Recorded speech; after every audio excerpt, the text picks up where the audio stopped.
Buenos días, muchísimas gracias por el espacio, Jennifer, BAC, Creomatic, y a todos los que nos acompañan en esta mañana.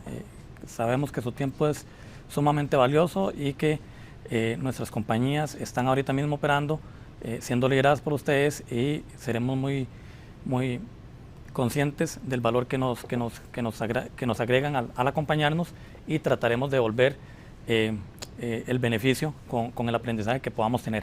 En esta mañana vamos a ver un aspecto muy relevante para la operación de nuestras compañías, sobre todo para la viabilidad, sostenibilidad y generación de valor futura de nuestras compañías. Esto lo hacemos en la operación a través de la inversión de capital. Como ya muchos de los acá presentes habrán tenido la oportunidad de vivir, es un proceso que se puede volver complejo y que puede generarnos costos y frustraciones si no lo llevamos a cabo de la forma correcta. Entonces, para entrar en materia, le quiero dejar en palabras de algunos líderes qué es la valoración de activos de capital o inversión de capital. Y nos dice Warren Buffett, quien es el inversionista quizás más reconocido y mejor valuado en la historia de las actividades financieras: el equipo gerencial y los inversionistas deben comprender que las cifras contables son el comienzo, no el final de la valoración empresarial. Y allí en la presentación que les incluiremos en el site podrán ver otras 3 frases bastante valiosas y que nos permiten tener un panorama amplio de lo que vamos a comentar o vamos a conversar en esta mañana. ¿Qué objetivos buscamos alcanzar en esta conversación de básicamente una hora que vamos a tener?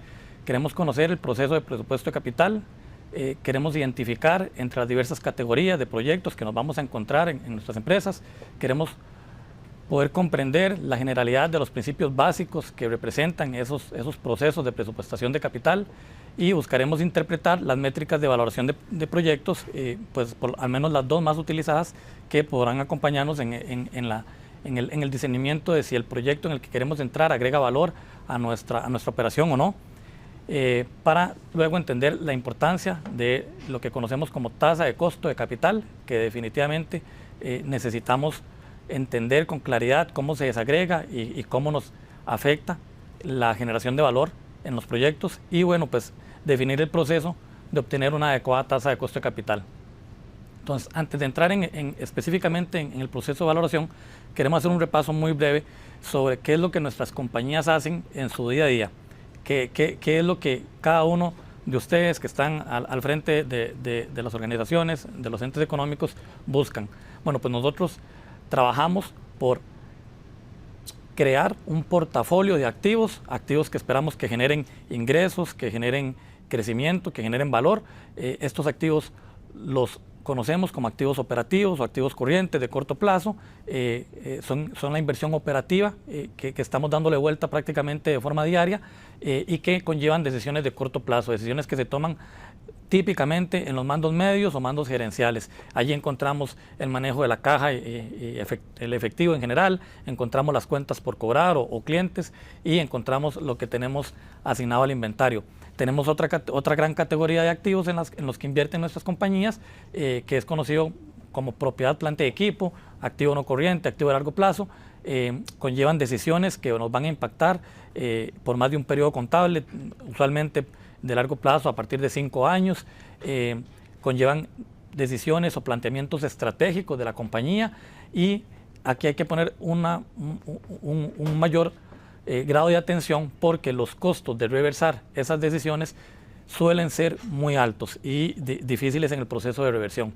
Ok, entonces eso es en lo que invertimos. Ahora, ¿de dónde salen los fondos, los recursos con los que invertimos en ese tipo de activos? Bueno, pues eso lo financiamos ya sea con pasivos, que son aportes de terceros a los proyectos o a la generación de activos de la compañía, o bien con recursos propios de los accionistas, que es conocido como patrimonio, capital social, capital.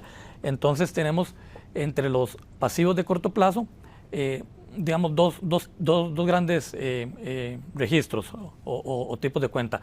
Lo que conocemos como recursos espontáneos, que son las cuentas por pagar con nuestros proveedores, las cuentas por pagar fiscales, relacionadas a nóminas, ese tipo de proveedores que de forma, digamos, no correctamente dicha, no generan un costo financiero sobre ese financiamiento. No es del todo correcto, lo podríamos discutir en otra sesión, pero bueno, digamos que no generan un costo financiero.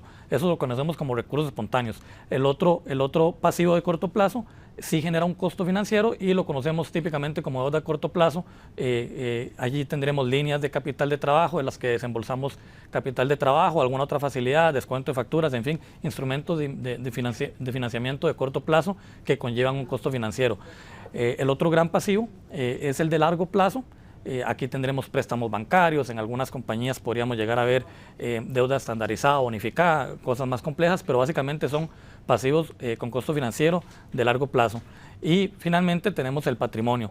Los fondos de largo plazo, ya sean por pasivos más el patrimonio, los conocemos como recursos permanentes. Son muy estables en el tiempo, están allí, no varían, no fluctúan como los de corto plazo y vamos a ver que esos recursos de largo plazo, que es lo que estamos viendo en esta filmina, esos recursos de largo plazo que excedan el valor de la inversión que hicimos en la propiedad, planta y equipo, nos van a quedar como un fondo de maniobra.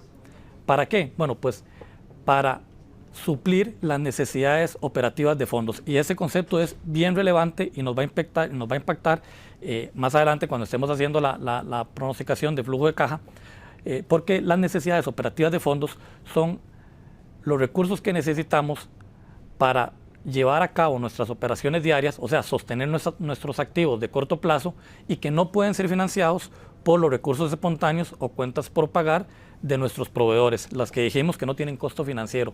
Entonces, una parte de los activos de corto plazo o activos operativos van a ser financiados por los proveedores, pero como muchos lo habremos visto en nuestras empresas, casi en la mayoría de casos no son del todo financiados por proveedores, entonces nos creará un faltante, un descalce que tendremos que financiar con este fondo de maniobra, que son recursos que tenemos a largo plazo en la compañía, o bien con lo que llamábamos antes las líneas o los instrumentos financieros que nos ayudan a soportar esas necesidades de capital de trabajo.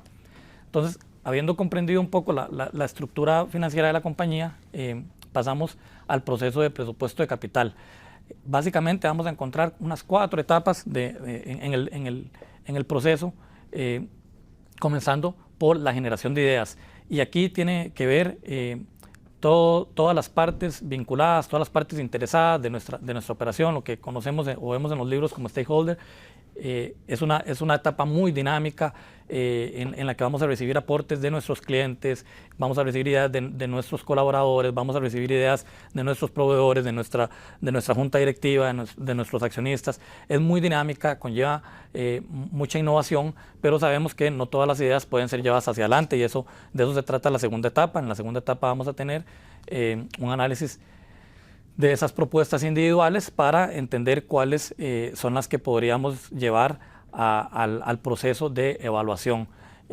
Y allí arribamos a la tercera etapa en la que esas propuestas que analizamos individualmente de forma general o superficial, las vamos a poner ahora sí dentro del proceso de presupuestación de gasto de capital que finalmente nos va a decir o nos va a indicar, más bien nos va a indicar en cuáles proyectos podemos invertir, cuáles son los que mayor valor agregan y esas decisiones entrarán posteriormente en una cuarta etapa que es el monitoreo y medición periódica de resultados. Esta cuarta etapa es bien importante porque nos permitirá no solo entender qué tan bien digamos, qué tan atinado fue nuestro proceso de presupuestación de capital, sino que nos permitirá entender y aprender cómo mejorar ese proceso de presupuesto de capital para los futuros proyectos en los que vamos a entrar.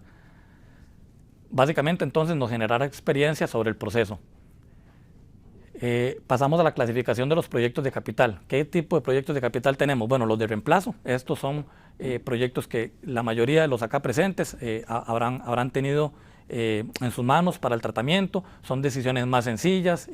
Buscaremos en estos procesos aprovechar oportunidades de agregar eficiencia e innovación en la operación, pero básicamente son proyectos que conocemos muy bien porque se tratan de que hoy fabrico o hoy produzco con X máquina, la máquina básicamente está quedando obsoleta o está llegando, digamos, a la conclusión de su vida útil, necesito reemplazarla. Y sí, como decíamos, buscaremos, ya que tenemos que hacer el gasto de capital, buscaremos que ese gasto de capital sea lo más eficiente posible, pero es un proyecto, digamos, manejable en términos de conocimiento y experiencia que tenemos en la operación. Luego tenemos otro tipo de proyecto que es la expansión, manteniendo la misma línea de negocio, el mismo sector en el que operamos, la misma industria, buscaremos crecer y esto conlleva un nivel de incertidumbre un poco más alto que el anterior. Aquí ya habrá un alto grado de análisis, tendremos que tener cuidado en el tratamiento de los escenarios, generar escenarios que sean elocuentes, razonables. Usualmente las compañías plantean un escenario optimista, un escenario base, un escenario pesimista.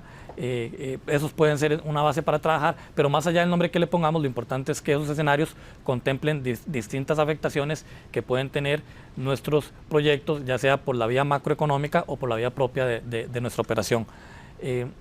Tendremos otra clasificación y aquí ya vamos subiendo en grado de dificultad de análisis, que es el proyecto que nos lleva a invertir en la entrada a nuevos productos o servicios. Aquí ya no es solo expansión, sino que estamos caminando por un sendero que quizás en el pasado no habíamos explorado, no conocíamos usualmente, y la complejidad es mayor porque vamos a requerir tener criterios y perspectivas de un grupo más amplio. Aquí ya no va a ser solo el nivel gerencial y el nivel de junta directiva de la compañía analizando datos y tomando decisiones, sino que seguramente tendremos dentro del proyecto proveedores que nos ayudarán a entender ese nuevo mercado en el que estamos entrando, esa nueva industria, cómo se comportan las dinámicas de los consumidores en ese sector, cómo se comportan las dinámicas de los proveedores en ese sector, para poder entender cuáles son las implicaciones que tendremos en esta nueva aventura.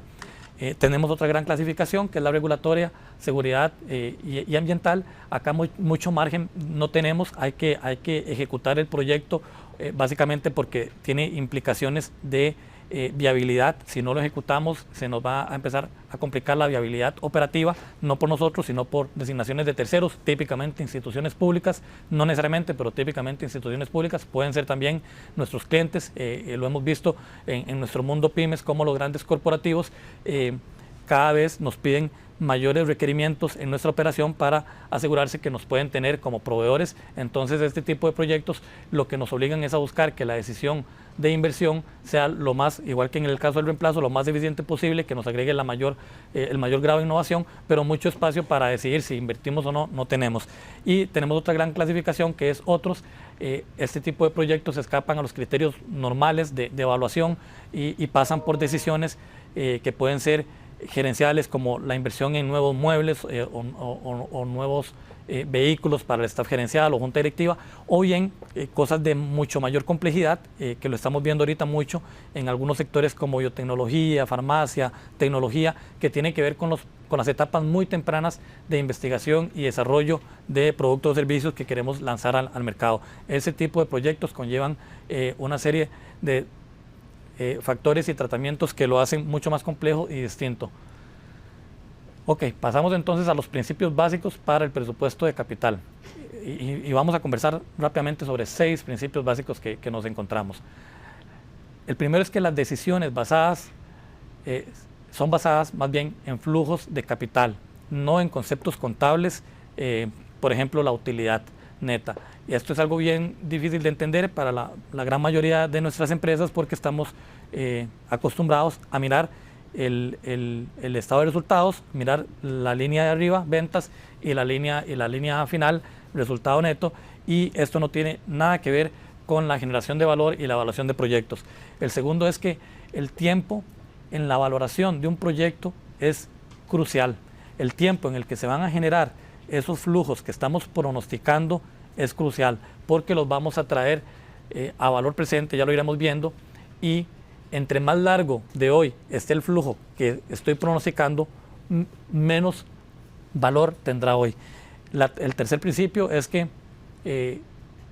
la valoración de proyectos de inversión se trata sobre flujos incrementales. Entonces, el planteamiento que tenemos que hacer basado en un costo de oportunidad es: ¿cuál es mi flujo incremental si entro en el proyecto? Y ¿cuál es mi flujo actual o pronosticado manteniendo la operación normal sin entrar en el proyecto. Un cuarto principio es que los flujos analizados o se analizarán en una base después de impuestos. Los impuestos son una salida de efectivo, por lo tanto debemos analizar los flujos en base después de impuestos. Siempre. Costos financieros, en el quinto principio, deben ser ignorados en el modelo de pronosticación de flujos. Y no es que no tengamos esos costos financieros. Lo que pasa es que vamos a ver más adelante que esos costos financieros ya están capturados en lo que conocemos como la tasa de costo de capital promedio ponderado, y si los metemos en una línea dentro de nuestro pronóstico de presupuesto de capital o flujo de caja, vamos a estar castigando doblemente el proyecto, y esto es incorrecto.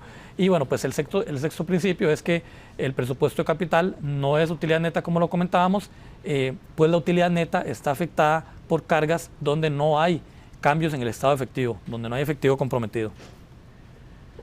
Pasamos de allí a los conceptos útiles en la realización del ejercicio. Estos conceptos básicamente lo que nos van a plantear es una base para cuando estemos trabajando en el proyecto poder incluir en esos flujos, en esos pronósticos de estado en esos pronósticos de flujo de caja, las partidas que son correctas. Por ejemplo, existe algo que se conoce como costo hundido.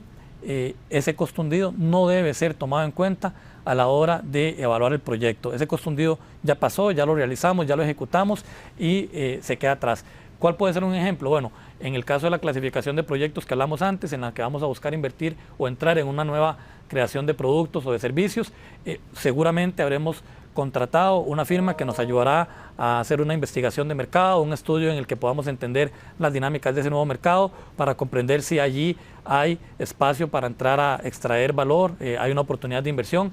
Ese costo es un costo hundido. Si decidimos a partir de esa oportunidad que creemos que sí es viable iniciar un proceso de evaluación de proyecto, ese costo no debe ser tomado en cuenta. Tendremos otro concepto muy útil que es el costo de oportunidad. Básicamente el costo de oportunidad, con el que ya ustedes muchos estarán familiarizados, nos dice: si no invierto en este proyecto, ¿cuál es la siguiente mejor rentabilidad que yo podría obtener en el siguiente mejor proyecto? Entonces, básicamente, ¿qué es esto? Bueno, si no invierto en este proyecto, ¿cuál es la siguiente mejor rentabilidad que puedo tener? Mantener los recursos invertidos en mi proyecto actual, que yo sé que me está generando una rentabilidad X porque es lo que vengo desarrollando. O bien, no invertir en mi proyecto, en mi operación actual, pero ponerla, por ejemplo, en un certificado de inversión. Es decir, si no llevo a cabo el proyecto, yo puedo tomar esos recursos y ponerlos en una siguiente mejor oportunidad, y eso me generará una tasa de rentabilidad que básicamente lo que hace con el proyecto nuevo es ponerle un piso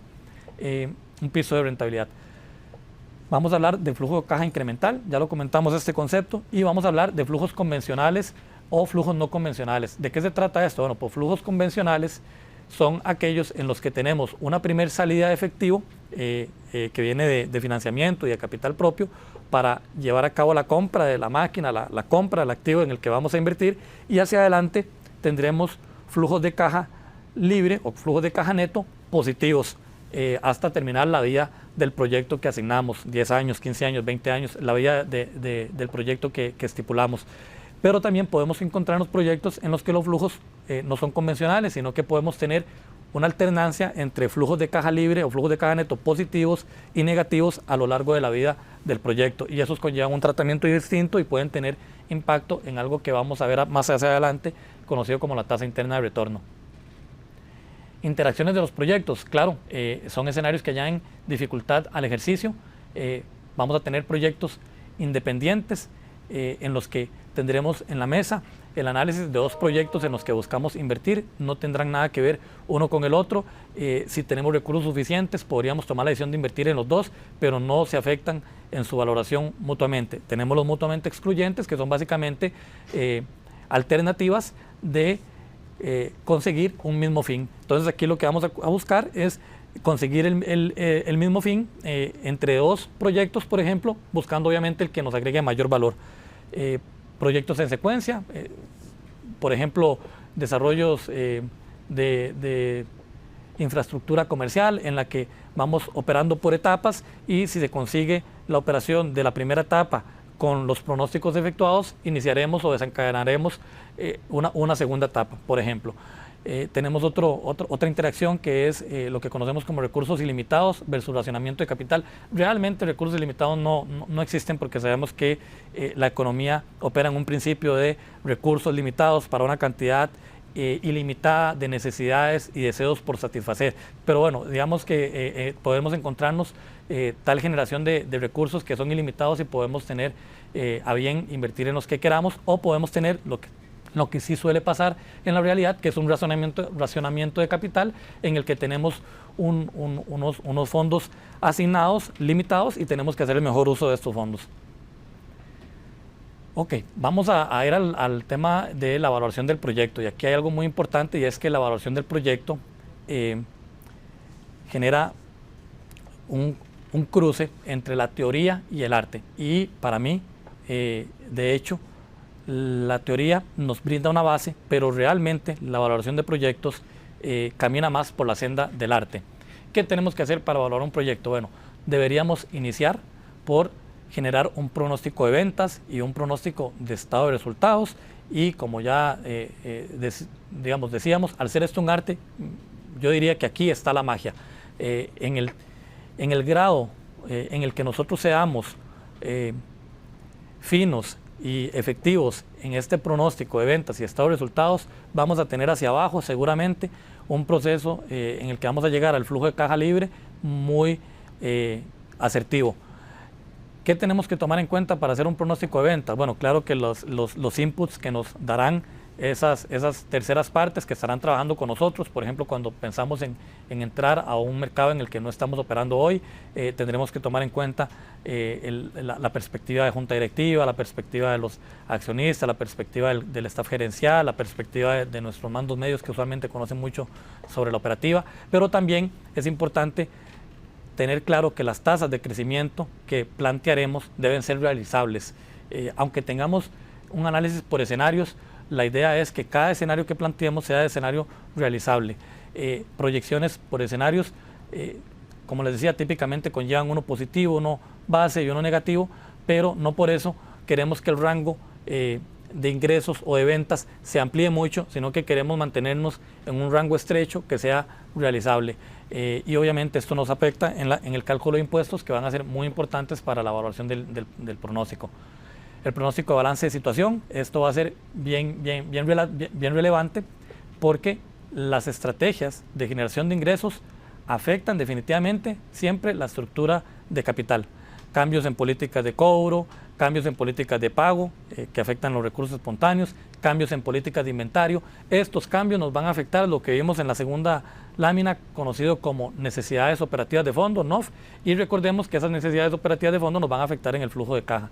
El flujo de caja neto, el tercer punto que vemos, es el objeto a evaluar. Para la empresa existe un flujo de caja con el proyecto y uno sin el proyecto, que es lo que ya conocimos como flujos de caja incrementales. El flujo de caja libre o flujo de caja neto no es el famoso EBITDA del que muchos hablamos, y cuando vamos a una sesión con los banqueros o con los asesores finales solemos hablar de EBITDA. Es un indicador muy relevante, pero no es flujo de caja libre. El timing de los flujos, de las salidas y las entradas es muy relevante, ya lo vimos, y pues con esto llegamos a el cuarto punto, que es el valor actual neto y la tasa interna de retorno, que serán los modelos o las métricas que aplicaremos al flujo de caja neto. Acá, si buscamos los libros y la literatura, la operación o el tratamiento del BAN y el TIR se pueden complicar cuando vemos la fórmula, pero nos podemos quedar tranquilos que en una hoja de Excel ya las fórmulas están hechas, y lo que tenemos que hacer nosotros y por lo que nos tenemos que preocupar es por generar un flujo de caja libre consistente, efectivo, y luego solo aplicaremos fórmulas como vamos a ver más adelante. Bueno, con esto llegamos al flujo de caja libre. Entonces, lo primero que tenemos es un estado de resultados pronosticado para cada uno de los años del periodo. En este ejemplo básico tenemos 3 años de periodo de inversión o de periodo de vida útil del proyecto, y entonces del estado de resultados comenzamos extrayendo la línea de utilidad operativa. ¿Cuál es la utilidad operativa que para cada uno de esos años, a partir del estado de resultados, yo espero? A esa línea le vamos a restar los impuestos pagados en cada periodo del flujo, no los impuestos reportados a partir del estado de resultados, sino los que pagamos en cada uno de esos años. Esto nos genera una línea muy conocida y muy relevante, que es la utilidad neta operativa después de impuestos. Pero esa utilidad neta operativa después de impuestos tenemos que sumarle la amortización y depreciación que ya en los estados de resultados que pronosticamos está afectando la línea de utilidad neta. Pero recordemos que el flujo de caja, al flujo de caja le importan las salidas efectivas y las entradas efectivas de dinero. Al no tener una salida efectiva de dinero para llevar a cabo la amortización y la depreciación, esta partida se debe sumar y es bien importante. A este número también le vamos a restar los cambios en las necesidades operativas de fondo. ¿De dónde tomamos esos cambios? Bueno, del balance de situación que proyectamos para cada uno de los años del periodo. ¿Y qué son esas necesidades operativas de fondos que vimos en la segunda lámina? Los cambios que tenemos en cuentas por cobrar, los cambios que tenemos en la cuenta de inventarios, ajustados por los cambios que tenemos en la cuenta de pago a proveedores. Porque recordemos que las ventas y la utilidad que pronosticamos en los estados de resultados no necesariamente se convierten en efectivo en ese mismo periodo.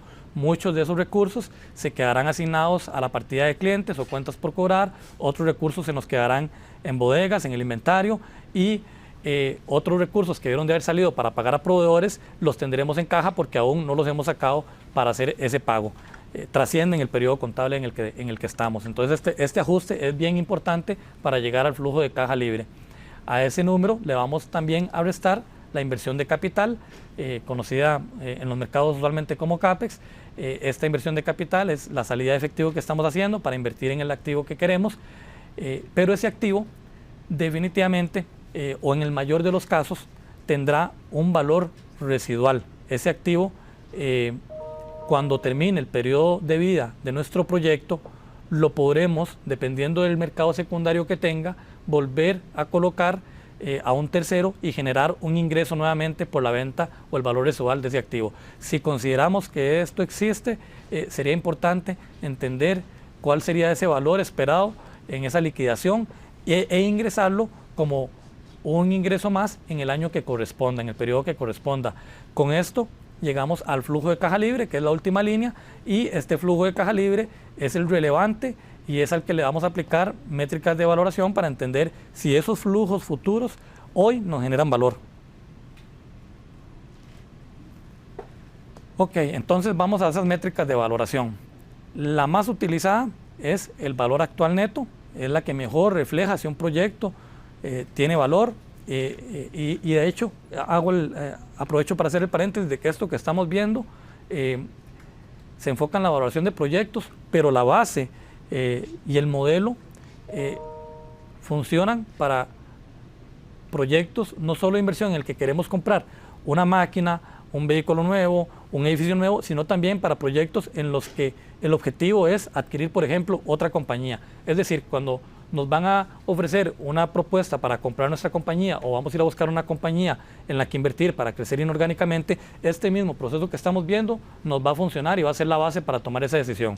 Ok, eso era un paréntesis para que entendamos la magnitud o la importancia que tiene este proceso y este modelo que vamos a ver. Entonces, el valor actual neto básicamente nos dice qué monto de valor agrego yo hoy a mi patrimonio, a mi riqueza, si ese valor actual neto es positivo. Nos dice ese valor actual neto excede la tasa de rentabilidad o la tasa de costo de capital que yo le solicité al proyecto, si es que el valor actual neto es positivo. Y nos dice también nos dice también que para él poder ser efectivamente medido, es importante tomar, como les decía, el tiempo en el que se generan esos flujos o en el que esperamos que se generen esos flujos. Entonces, partiendo de eso, vemos que la interpretación de ese valor actual neto que resulte es la siguiente. Un valor actual neto positivo nos dice que la inversión agrega valor y podemos invertir en ella. Básicamente nos dice, como dijimos antes, que ese valor que nos genera hoy está por encima o más bien cubre el costo de capital que le designamos al proyecto y nos genera todavía por arriba de esa rentabilidad un adicional. Un valor actual neto menor que 0 nos indica que ese proyecto no es viable, no deberíamos de invertir en él porque no nos agrega valor, sino que le destruye valor a la compañía. No es que lo tenemos que desechar, lo podemos replantear si creemos que hay una oportunidad, pero en principio no está agregando valor como está formulado. Y un BAN igual a 0, para muchos será quizás contradictorio o causará duda, pero un valor actual neto igual a 0 nos dice que el proyecto es viable, podemos invertir en él. ¿Y por qué? Bueno, pues porque como les comentaba, el valor actual neto lo que nos dice es si se cubre el costo de rentabilidad y si se agrega algo por arriba de ese costo de rentabilidad, pero si ese valor actual neto es igual a 0, eso quiere decir que al menos se está cumpliendo o se está atendiendo el costo de capital que le designamos al proyecto. Y si ese costo de capital está bien definido, entonces podemos decir que el proyecto es invertible. La siguiente métrica de valoración es la conocida como tasa interna de retorno.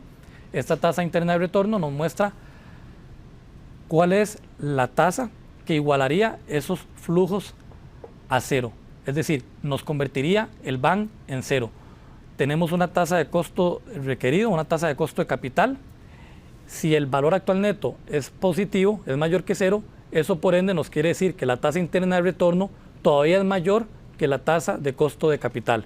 Entonces, lo que queremos es saber cuál es esa tasa que genera realmente ese proyecto. Eso nos lo va a latir. Si nosotros nos devolvemos un paso hacia atrás y le cambiamos al modelo del valor actual neto la tasa de costo de capital que definimos por la tasa interna de retorno, que nos va a resultar en el mismo análisis de Excel, así es que no se preocupen, ese valor actual neto nos va a dar 0. Entonces, esta tasa es realmente la rentabilidad que está generando el proyecto. Pero cuidado, porque puede existir más de una tasa interna de retorno, y esto es sobre todo relevante para aquellos casos en los que veíamos en las filminas iniciales, existen flujos de caja no convencionales, es decir, hay una alternancia entre flujos positivos y flujos negativos a través del tiempo de inversión del proyecto. ¿Cuál es la interpretación? Bueno, una tasa interna de retorno positiva, una tasa interna de retorno mayor que el costo de capital promedio ponderado o costo de capital nos dice que debemos de invertir en el proyecto por lo mismo, porque la tasa que genera es mayor que la que queríamos. Una tasa interna de retorno menor que el costo de capital promedio ponderado o costo de capital nos dice que la tasa que genera el proyecto no alcanza a cubrir ni siquiera nuestro costo de capital, no deberíamos de invertir, y una tasa interna de retorno igual que el costo de capital nos dice que deberíamos de invertir porque la tasa que genera el proyecto es al menos igual a la tasa de costo de capital. Es decir, si la definimos bien, como les decía anteriormente, estaremos cumpliendo ese costo de capital que le hemos exigido al proyecto en nuestro pronóstico. Muy similar a la interpretación que hacíamos con el BAN. Y aquí, bueno, pues llegamos a la parte fácil, a la parte sencilla, la que les decía que no tienen que preocuparse, a pesar de que aquí yo les ponía las fórmulas a un lado de la filmina, es solo como referencia, como sustento matemático fundamental, pero para eso tenemos el Excel o la hoja de cálculo que estemos utilizando, en las cuales ya tendremos a disposición fórmulas que se encargan de tomar los flujos que hemos proyectado aquí en la última línea y aplicarle esa fórmula matemática que habíamos antes para extraer el valor actual neto, el BAN, y la tasa interna de retorno, el TIR.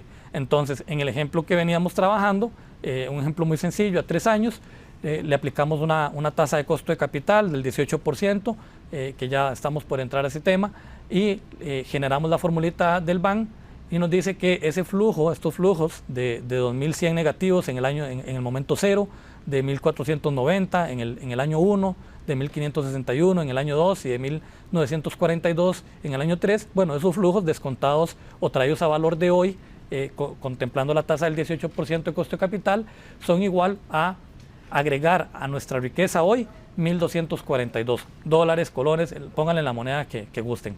Básicamente el ejemplo es el mismo. Y adicional le aplicamos la fórmula del TIR que nos dice que realmente la rentabilidad que generan esos flujos que estamos viendo no es del 18% que le exigimos al proyecto, sino que es una tasa de rentabilidad del 56%. Entonces, definitivamente este proyecto hipotético referencial es un proyecto en el que nuestra compañía debería estar invirtiendo, claro, tomando en cuenta otras cosas como vimos antes, a menos de que sea un proyecto mutuamente excluyente, entonces tenemos en la mesa una alternativa aún mejor que esta. pero en general es un proyecto invertible. ¿Cómo definimos el costo de capital? Porque vean que el costo de capital, me devuelvo una lámina, es bien relevante. El costo de capital que definamos nos va a incidir en el hecho de si el proyecto agrega valor, tiene una tasa de rentabilidad positiva o no. Entonces, el costo de capital es la tasa de interés que los proveedores de fondos requieren como compensación por su contribución. Los proveedores de fondos, como lo vemos a la derecha, serán los que nos generen pasivos financieros, típicamente de largo plazo, préstamos bancarios y otro tipo de instrumentos un poco más complejos como bonos de deuda, estandarizados y demás. Y el otro proveedor, el otro gran proveedor de recursos de largo plazo serán nuestros accionistas que agregarán patrimonio. El costo de capital parte, digamos, como les decía anteriormente, de la idea de que existe un costo de oportunidad de los recursos y ese es el piso. Y por último, no se asignarán fondos a un proyecto específico a menos que el retorno, que podríamos interpretarlo como un BAN cero o positivo o como una TIR, igual al costo de capital o mayor. Entonces, no se asignarán fondos a un proyecto específico a menos que el retorno iguale o exceda el que el proveedor puede obtener en otro propósito de riesgo similar. Y vamos, un banco, una institución financiera no nos va a desembolsar fondos para un proyecto a menos que la tasa de interés que nos esté cobrando sea la misma que podría tener en un proyecto de similar riesgo con otro ente económico, con otro agente económico. Los accionistas no nos van a dar fondos a menos que la tasa de rentabilidad que genere ese proyecto o que genere la operación sea la misma que podría obtener en un proyecto de similar riesgo, de similar operación. Entonces eso es lo importante de entender en cuanto al costo de capital. ¿Cuáles son aspectos relevantes que afectan el costo de capital? Bueno, pues el impuesto. Recordemos que la tasa que nos cobran los bancos o las instituciones financieras no es una tasa efectiva, entonces tenemos que tener en cuenta que la tasa que queremos agregarle al costo de capital es una tasa efectiva que debe ser ajustada por el pago de impuestos. Es decir, el hecho de que tengamos que pagar impuestos sobre el hecho de que tengamos que pagar intereses y esos intereses nos sean permitidos en el descuento de lo que pagamos por impuestos, nos lleva a que la tasa realmente del financiamiento sea menor a la tasa nominal. Esto no pasa del lado del aporte accionario o patrimonial porque ni los dividendos, ni el reparto de dividendos, ni las ganancias de capital en términos impositivos generan ese escudo o esa ventaja. Tenemos otro aspecto muy relevante que es la asignación de pesos y aquí yo quiero ser muy enfático con el fin de que las empresas que lideramos generen políticas y generen análisis de su propia operación que les permita tener viabilidad. Suele pasar que nuestras compañías no tienen definido un objetivo de estructura de financiamiento, entonces no sabemos si para nuestra operación lo correcto es tener un 40% de deuda o un 30% de deuda y el resto de capital, y esto es muy importante porque la mezcla que tengamos entre el costo de la deuda y el costo de capital, los volúmenes que nos aporten cada uno, van a incidir esa tasa. ¿Qué es relevante aquí? Muy relevante. Bueno, que si nuestra compañía si tiene definida esa mezcla de fondos o la va a definir, entonces sería importante que los proyectos en los que vamos a invertir hacia adelante no es que sean exactamente igual, no es que tengan exactamente la misma mezcla, pero sí que tengan una mezcla de componentes que permita en su conjunto a la compañía mantener ese nivel o ese rango de apalancamiento o de estructura de largo plazo, de fondos de largo plazo, estable en el tiempo. Porque si tenemos una estructura definida en la que decimos, bueno, nuestra compañía puede y quiere trabajar sostenidamente con un 30% de pasivos de largo plazo dentro de su estructura de capital de largo plazo, pero estamos evaluando o pensando en llevar a cabo un proyecto en el que lo que queremos es a ese proyecto agregarle pasivos financieros de largo plazo por un 60% del total del valor, ese proyecto nos podría variar la composición de estructura financiera global de la compañía. Entonces es bien importante, si tenemos definido o si vamos a definir ese nivel de mezcla, que los siguientes proyectos se adecúen a ello. ¿Cómo determinar los pesos cuando nuestra empresa no lo tiene definido, no ha definido esa estructura? Bueno, aquí les voy a dar algunos tips para poderlo definir, porque yo sé que en muchos casos no habremos hecho el ejercicio. Debemos de investigar el mercado cuando sea posible, debemos entender compañías similares, con riesgo similar, qué niveles de apalancamiento tienen y cómo entendemos los niveles de apalancamiento. Bueno, podemos observar cuál es su relación de pasivo total, activo total, podríamos observar otra razón como los activos a patrimonio, podríamos ir a ver cuál es la deuda entre el EBITDA que mantienen estas compañías comparables, o podríamos ver otra razón que sería el EBITDA entre gasto por intereses, como para entender cuál sería el nivel en el que nosotros deberíamos de estar operando en función del nivel en que operan compañías similares. Si no es accesible esta información, como suele pasar en nuestro mercado, podríamos aprovechar las relaciones que tenemos con nuestros ejecutivos bancarios, que son asesores, y solicitarles ayuda para que nos generen esa información en términos de que nos den referencias sobre compañías que atendemos similares al perfil de la nuestra, qué niveles de apalancamiento en alguna de estas métricas han mantenido en el tiempo.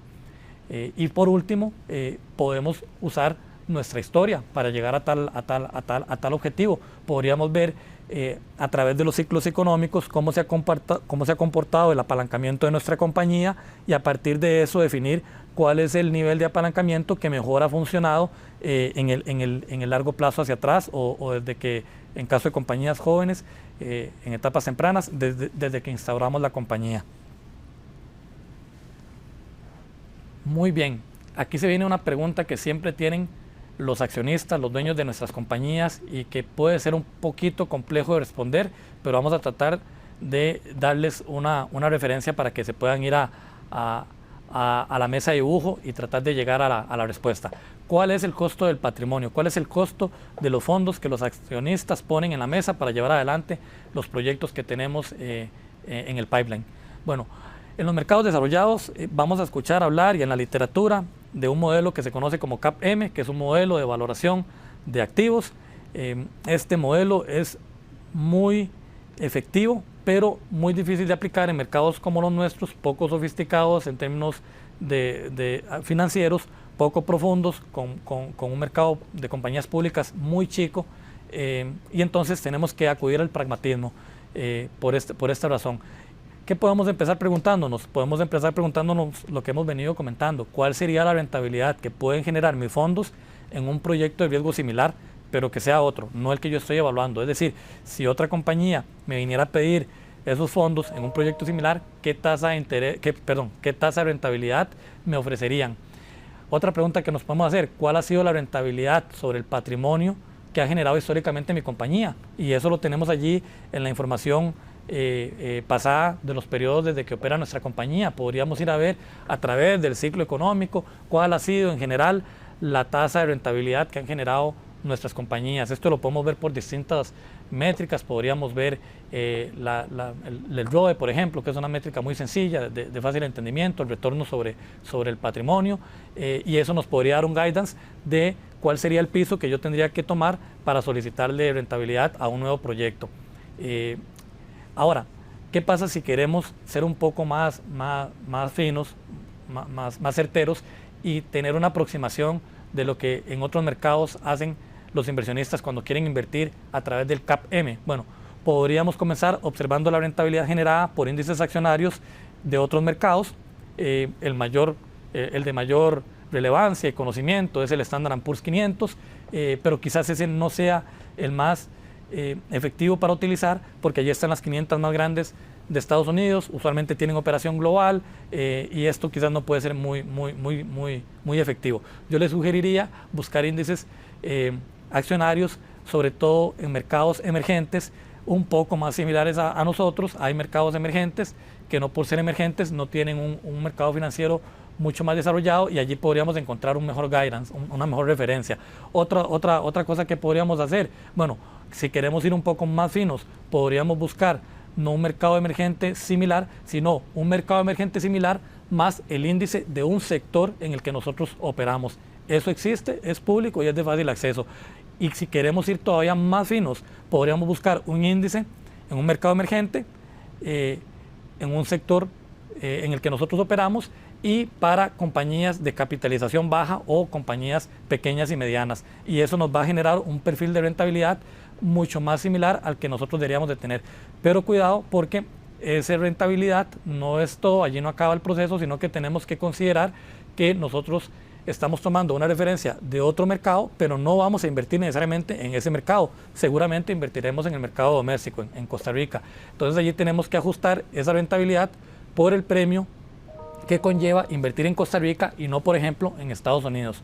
Eso lo hacemos a través de la comparación, por ejemplo, en términos pragmáticos, en términos prácticos, de cuál es la rentabilidad que paga hoy, por decir el de mayor referencia, el bono internacional a 10 años de Costa Rica versus el bono del Tesoro a 10 años de Estados Unidos, si fuera el mercado de Estados Unidos el que estamos tomando. Ese diferencial, ese premio, lo podríamos considerar en forma práctica como un premio por el riesgo país en el que estoy invirtiendo y agregárselo a la rentabilidad que ya nos trajimos del índice. Finalmente, lo tercero que podríamos hacer es ahora sí añadir la rentabilidad que le exigimos al proyecto en sí mismo, propiamente, por el riesgo inherente que me presenta él en específico, ya no el país en el que opero, sino el proyecto específicamente, qué nivel de riesgo me presenta, y aquí hay que tener mucho cuidado para no exigirle una tasa de rentabilidad al proyecto mucho más grande que la que deberíamos de pedirle. Muchas veces vamos a querer, como decimos acá popularmente, curarnos en salud, y entonces vamos a pensar que si yo le exijo o si yo llego a una tasa de costo de capital bien alta, voy a estar cubierto de que si la rentabilidad por el TIR o que si el valor actual neto de los fondos me da positivo, yo me quedo tranquilo porque definitivamente el proyecto es invertible. Sí, eso es cierto. Lo que pasa es que si no planteamos una tasa de costo de capital razonable y nos excedemos para tener un colchón, como lo podríamos llamar, podríamos estar dejando pasar o podríamos estar rechazando proyectos que realmente sí agregan valor por ese exceso de costo de capital que le solicitamos al mismo. Entonces, vuelvo, la tasa de costo de capital debe ser una tasa razonable. Los riesgos que veamos inherentes al proyecto no deben de estar necesariamente excedidos en la tasa de capital, sino que deben de estar reflejados en el flujo de caja pronosticado que vamos a hacer para los distintos escenarios. Y con esto, bueno, aquí les dejo un par de gráficas. En la izquierda superior tenemos las tasas de rentabilidad de largo plazo que han generado algunos índices, y en la gráfica a la izquierda inferior les dejo el spread o el premio medido en alguna razón específica que no vamos a entrar en el detalle, pero en general el premio que han pagado distintos tipos de deuda o de bonos sobre el bono del Tesoro estadounidense a cada plazo.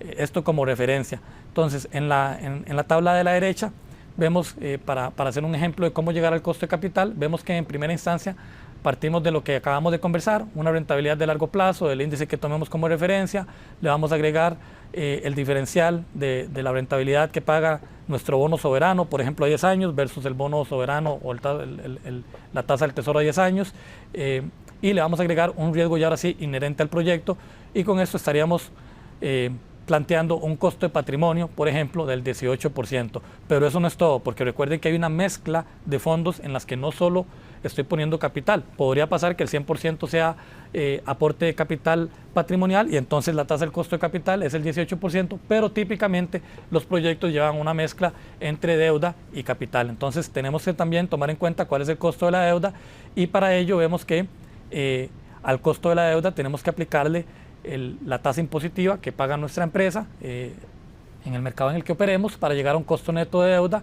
y ahora sí, teniendo esos dos costos de forma independiente, los ajustamos por lo que pesan o por lo que contribuyen cada uno en la estructura de capital total.